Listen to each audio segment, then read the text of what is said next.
Hey everyone, it's Andrew Klavan with this week's interview with Katy Faust, a really, really interesting lady who runs an organization called Them Before Us, and the them is children, and why this is the reason I want to talk to her. I mean, as people who follow my show know, when it comes to people's personal lives, I've always been more or less a libertarian. I don't think it's good for me or anything else or anyone else to worry too much about what consenting adults do behind closed doors.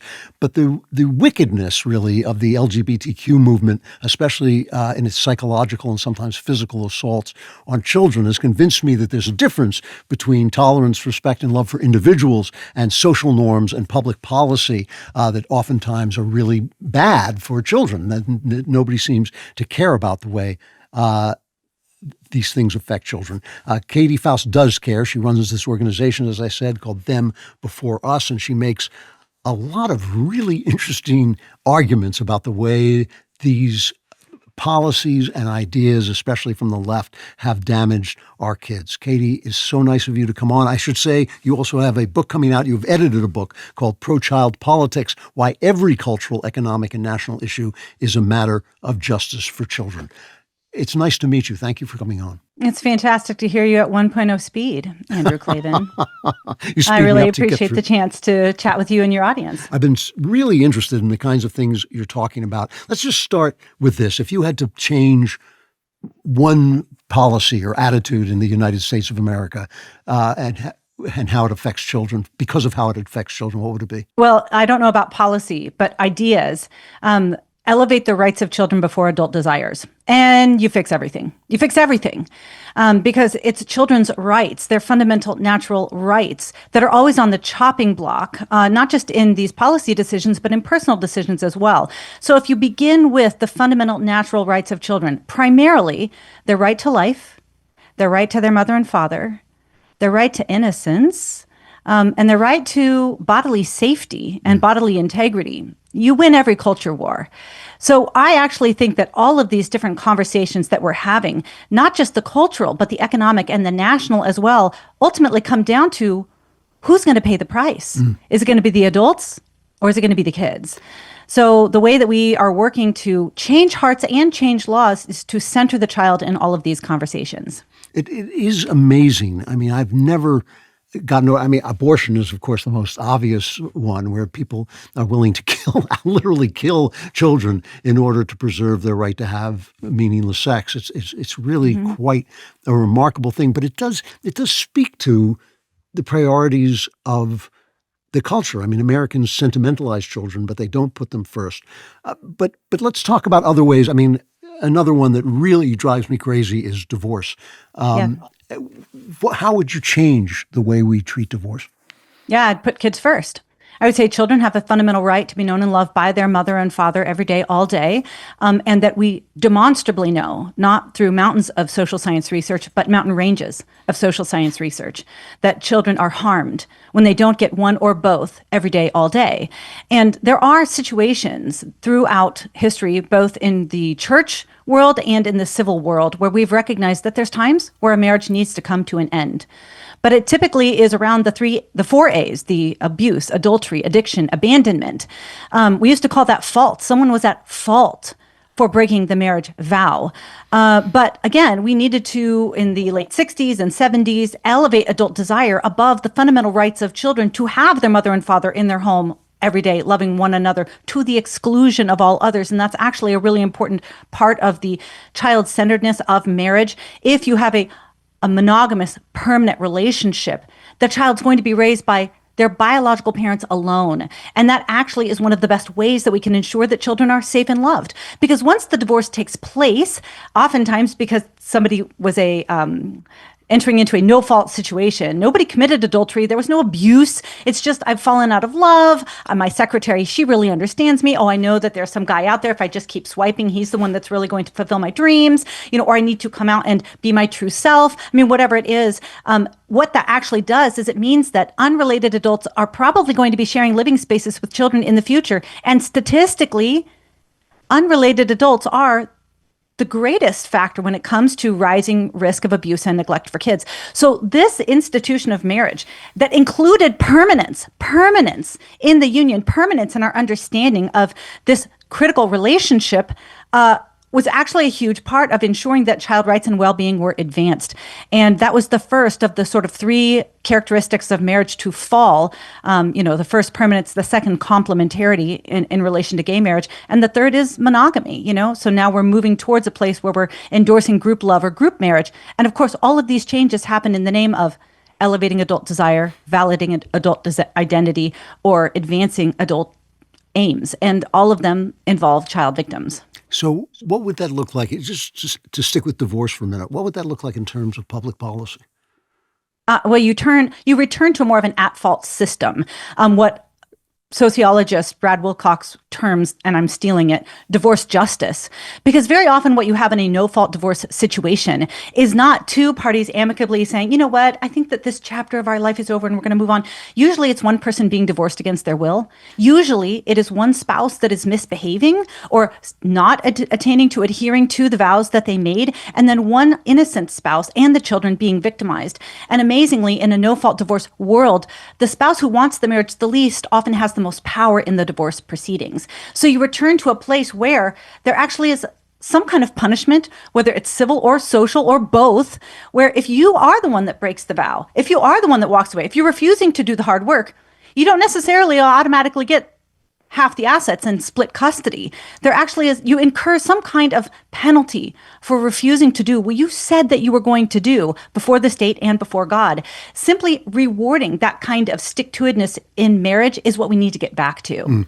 Yeah, I mean, I grew up, I don't think I knew anybody whose parents were divorced until I was 18. One guy that I knew, his parents got divorced. Amazing. Well, you grew up in a different world than I did. I did. I mean, the one guy I used to get into fights with, one of the guys I used to get into fights with was a product of divorce, and he was a totally messed up weird. individual. So there was some kind of instability in his life that led him to express that in violence. I wonder. Well, I mean, there was, in the old days, there were problems with the fact that you were stuck in a horrible marriage. I mean, these things, there are marriages. I have met people who should have gotten divorced. Most of the divorces I've met have been the kind you described through selfishness. My wife and I always say your ex-spouse was always incredibly crazy. Everyone you meet who has an ex-spouse is always. They're all narcissists, every single one of them. Yeah, exactly. But you would like to see a return to that sense that you better make this decision right because you are going to be stuck. Get back to the place where we are expecting compliance with the vows that you yourself made to your spouse. Yeah. And you're right, there are some situations where an exit might offer some relief to the spouse and maybe to the kids. That takes place in about 30% of cases where there is a high conflict marriage. And statistically, we've got a few studies that show that children do experience some relief. It doesn't mean they fare as well as if their parents had worked it out and stayed together. But sometimes there is relief from that. But that's not the majority of divorces today, right? The majority, about 2/3 of divorces, break up low conflict marriages where the spouses did decide that they just need to be their true self, or they've decided that they've fallen out of love. And actually, the psychological harms to those kids are much more serious because at least the child whose parents were like throwing plates across the dining room at one another, they can say, okay, this makes sense. I understand why I have to shuffle between mom and dad's house every week. Mm-hmm. The child who comes from the home where there was irreconcilable differences, there's no explanation for the loss of that one place where they shared the love of the two people they loved the most in the world and who loved each other. And those kids will come up with a reason for the demise of that safe space. And the reason usually is, it was me. It was my fault. I did it. Yep. Something was wrong with me. Yeah. I was unlovable.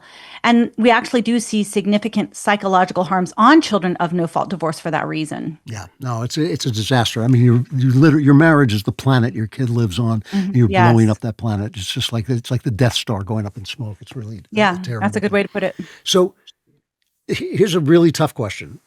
What about out of wedlock births of children who were born without fathers? When they were debating Obamacare, the leftists were always saying to me, well, if you get into an accident, everybody has to pay for it. And I would say, well, if you have a child out of wedlock, everybody has to pay for that too, because that kid is probably going to end up in a very bad situation that you're going to have to take care of. Do you want to pass laws against this? And of course, they will all say, oh, no, you can't limit sexuality. You can only limit health care. So what do you do about that? Well, you have to put them before us. You have to begin with the beginning, and that children have a right to life, and they have a right to their mother and father. And a just society is going to expect the strong to sacrifice for the weak. But in all of these different topics, really, especially every cultural issue, we're expecting the weak to sacrifice for the strong. And like you said at the top of the show, abortion is exhibit A in expecting the weak to sacrifice for the strong. So what do you do with single mothers? Well, a lot of times women are single mothers because they were the only parent willing to act like an adult and do hard things when the guy wasn't. And so how do you construct social expectations, civil expectations, and legal expectations that reward adults for doing hard things on behalf of children? Unfortunately, in the reading that I've done, our policy, especially around welfare policy, has done the exact opposite of that for the last 40 or 50 years. We've actually de-incentivized fathers, especially, taking responsibility for their children. We've actually penalized the formation of marriages for the sake of getting welfare benefits. So there's a lot that we can do to put them before us in the policy space as it relates to making sure that as few children as possible are raised by single mothers. So I guess that's my thing, like make it child-centric. What is best for the child? Begin there and then work your way out. I mean, it's an interesting question if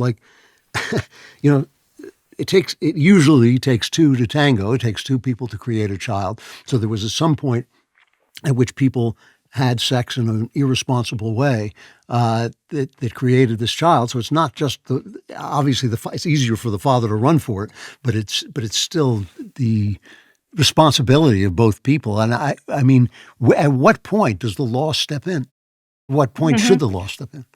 Well, every law seeks to impose some kind of morality on the public. I mean, this idea that you can't impose that's literally what laws do. That is what we are here for. Can you control somebody's sexual choices? No, you can't. But you can at least reward good decisions. And you can at least make the bad decisions, the consequence of those fall squarely on the person involved rather than on the innocents. And so there's a lot of creativity happening, I think, especially in this administration as it relates to rewarding child-centric decision-making and family building. There are some things the law can do. The law can't do everything. There's an awful lot happening out there in culture, our own conception of human relationships as it relates to dating or sex or marriage or parenting that is not going to come from the state. But at minimum, the state needs to not discourage good decision-making. You mentioned gay marriage before. Is the problem with gay marriage gay adoption, or is it the marriage itself?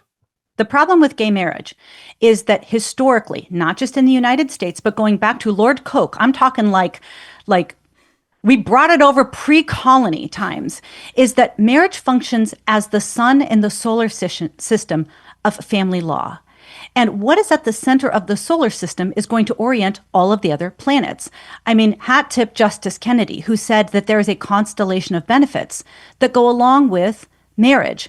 Now, the problem is that in the eyes of the child, the two people at the center of that universe are not the same.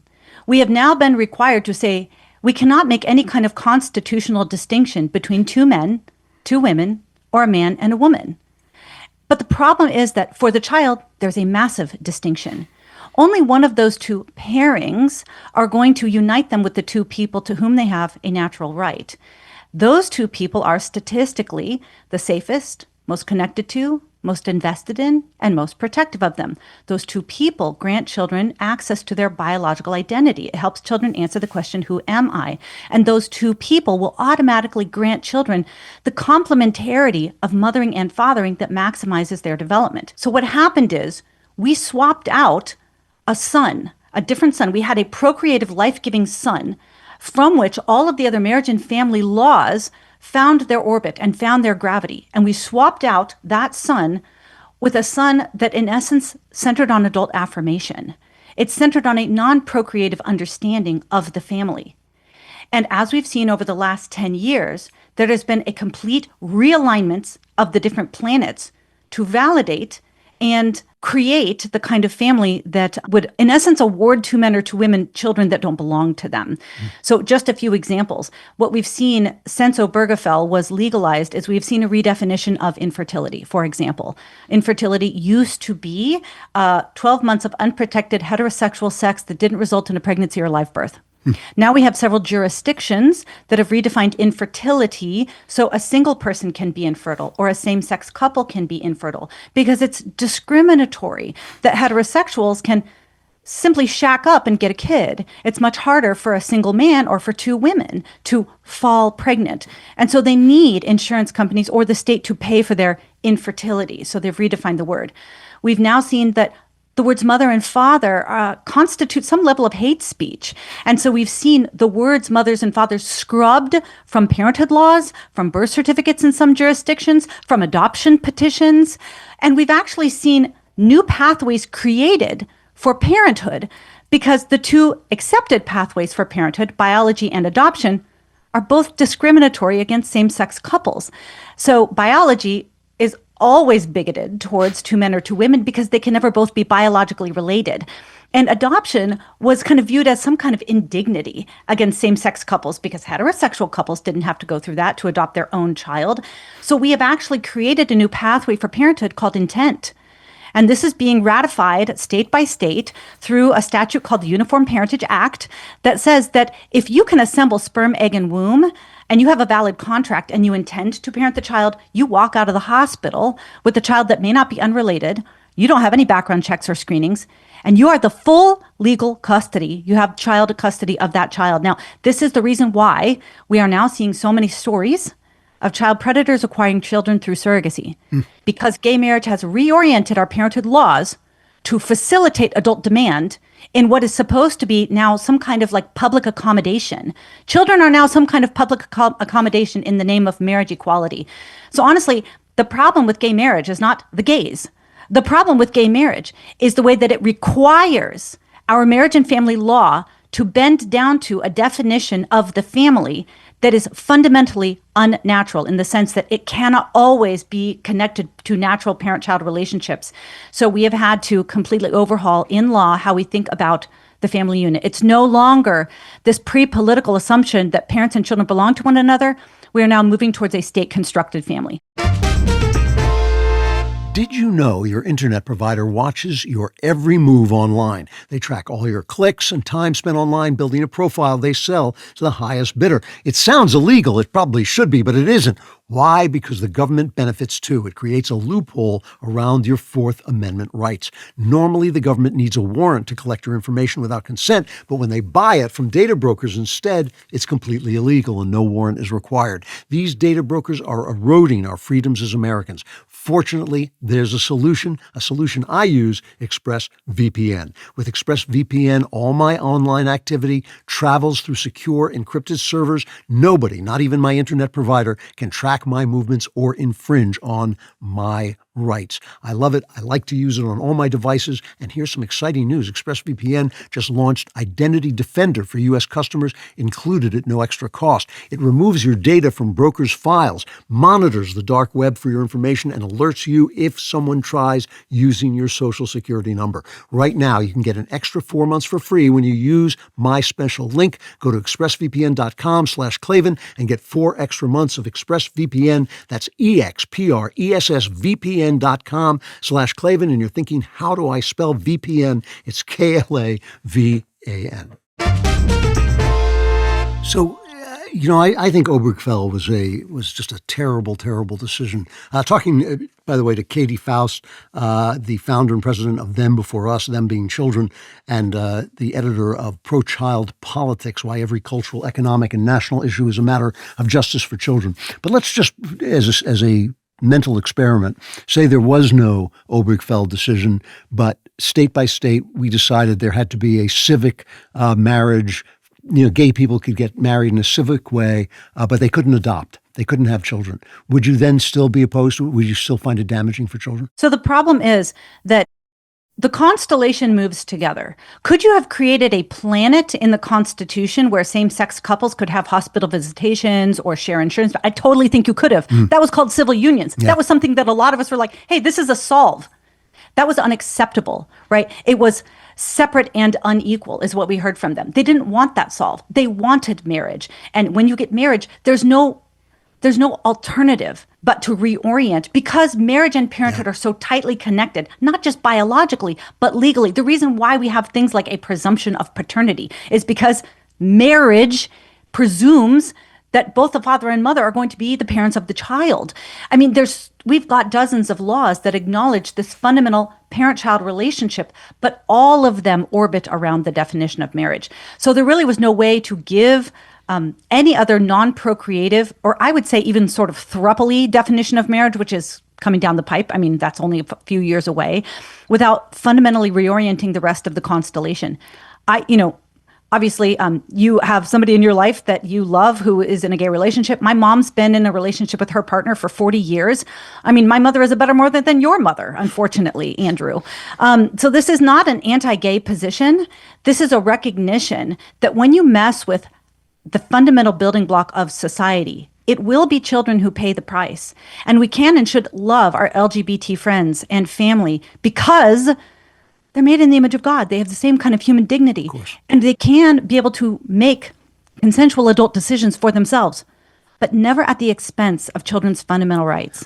What about ordinary adoption? A woman gets pregnant, she can't take care of the child, she puts it up for adoption. Now the child does not have his mother and father, but has a mother and father. Isn't that a better situation than being stuck with a woman who doesn't want you? And it depends. Okay. It depends, but you have to begin with the presumption that children have a right to life and they have a right to their mother and father. And unfortunately, I think even in the pro-life Christian conservative world, in many ways, we have over-romanticized adoption. We have minimized the cost to the child and to the birth mother when it comes to that process of relinquishment. I say this as an adoptive mom. I say it as the former assistant director of the largest Chinese adoption agency in the world. I'm a pro-adoption woman when it's properly understood as a vehicle to restore something that the child has lost. Mm-hmm. But don't pretend like the child has not lost anything. Like sometimes it may not be the right decision for the single mother to raise the baby, especially if there's drug use taking place. But a lot of times it's better for the woman to, the solution to an unplanned pregnancy is not adoption. It's parenting. If you make a baby, you raise the baby, not just the woman, but the father as well.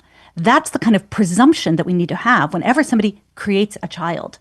And in some cases, that may not be necessary, or it might be dangerous. And in those rare cases, then you can look at a child-centric adoption process. But we have to be very careful not to skip over to, it's a single mom, boom. We definitely need to place that in a Christian heterosexual couple because that kid is still going to experience some level of loss. Yeah. Well, how do you feel about IVF? I mean, there are different levels of IVF. There's ways of having just one embryo and not, discarding them like they were nothing. But is it a problem? Is there a problem there that's inherent in the process? There is a problem inherent in that process. And if anyone wants every single opinion I have on the subject, you can Google Katy Faust IVF because we probably did 40 interviews and articles about it last year since it was so trendy. Yeah. But here's the problem with IVF. It's anti-child. And I know that a lot of people are like, what are you talking about? I have IVF nieces. Fantastic. But you never met their 12 siblings. You didn't. Because the vast majority of lab-made babies will never make it through the process alive. If, we're talking about 3 to maybe 7% that are going to come through the gauntlet of sex selection and genetic screening and freezing and thawing and transferring and selective reduction and get to the place where they actually have a chance to be born alive. And then 1/3 to 2/3 of those 90,000 kids in the U.S. who are born through IVF are going to lose their mother or father in the process. Because once you're making a baby in a laboratory, it's just as easy to use somebody else's sperm or somebody else's egg or both to make that child. So honestly, like the child victimization at the hands of the baby making industry of big fertility dwarfs the baby taking industry of abortion. And to boot, you're probably going to lose your mom or dad in the process too. Wow. Yeah. It is amazing to me that all the compassion that's called for is always called for the adults instead of the children. It is amazing. So Andrew Klavan, you're hired. That is literally, you can now come and work for me. That is it. I'm glad I have somewhere to go. Every marriage and family conversation, it obsessively focuses on the adult's pain, their struggle, their sorrow, their identity, their needs, their backstory. No, I mean, we can empathize with you. But it is the child who is victimized when we get these questions wrong. One of the subjects that I come to a lot, and I'm always shocked at the reaction I get, is I talk about the incredible importance of motherhood, especially at-home motherhood. I mean, mothers who are in the home for these children, especially in their youngest days. And the reason I'm always shocked at the reaction is I get women writing to me saying, I burst into tears hearing this. I never hear this. Thank you. So, and I think like if I'm saying if that's a tough one, if elevating motherhood is a tough one, we really have gone down a weird road. I'm right about this, right? This is a real problem. Okay. So can confirm A, that you do talk about motherhood so beautifully and passionately and accurately, but can confirm that it is like, a dry and weary land where there is no truth when it comes to talking about the importance of babies to women. And, I'm now beyond middle age, as my staff loves to tell me. But it's interesting because the Gen Z and the millennials are, especially kind of in the conservative space, swinging more trad, but they're kind of doing it like, is it okay? Is this all right? Yes. Because so much of the messages they're hearing is go be boss girl, get your master's degree, travel the world, discover yourself. And, then they get to the point where they're in their 30s and they're like, but none of this fulfills me. This isn't what I really want. And now they have, unfortunately, often squandered their prime childbearing years only at the point where they recognize that's actually the thing I wanted most in life. So when I'm not on the war path defending children's rights and when I'm not reveling in the gratitude I have to my life and my husband and my children, I talk to young people and I actually run a matchmaking service to try to help people be more marriage-minded earlier on so that they don't get stuck in the place where they miss out on the thing that matters most to them because they've believed so many of the cultural lies. So hats off to you. Don't ever stop. And if you're listening to this and if you are a mother, if you're married, you don't have to have a perfect marriage. You don't have to be a perfect mom, but talk about the goodness and the beauty, the satisfaction and the joy that you get from the inner life rather than the external life, the home life rather than the workforce, because you're actually going to be, in essence, like allowing streams of water to flow into places that really need to hear it. Yeah, no, it's an amazing thing. So I guess as I listen to you, the thing that's coming over me is a sense of, wow, we're so far away from any of these things. Do you see a path back to some kind of sanity? I mean, there's obviously no going back into the past, but is there a future that looks more child-centric that you think is possible? Only if we raise up an army of adults who are willing to do hard things on behalf of children. That's it. Hard things in their own personal life, but hard things also as it relates to being willing to have difficult conversation with friends or online, or advancing policies in their own sphere of influence that create a firewall around children and their fundamental rights and needs, even if it means that they get unfriended, even if it means they have to have difficult conversations. And that is something that I am much more of a grace giver than a truth teller. It's hard to believe, but it's true.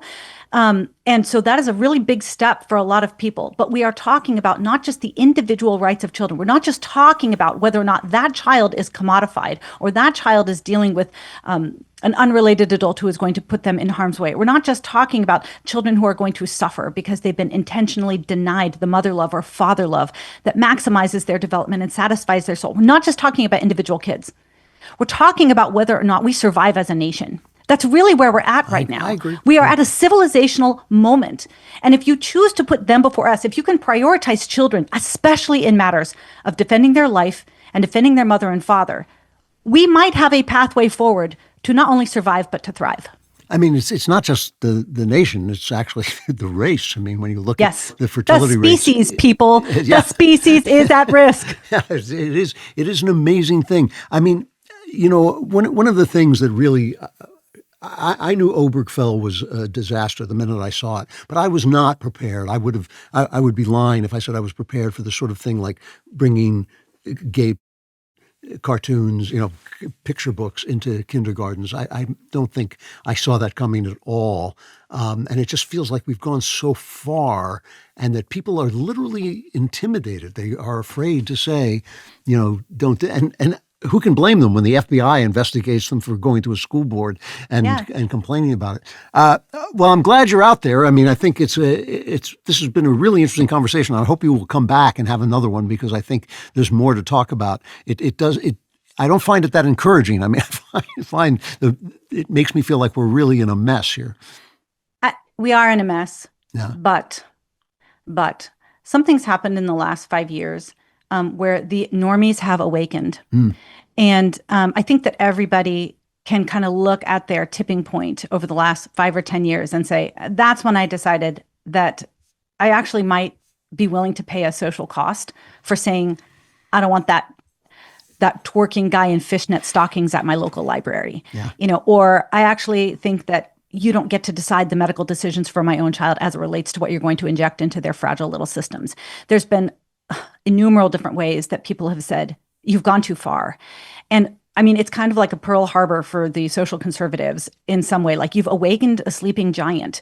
When you get ordinary moms pissed off enough to start global nonprofits, you've gone too far.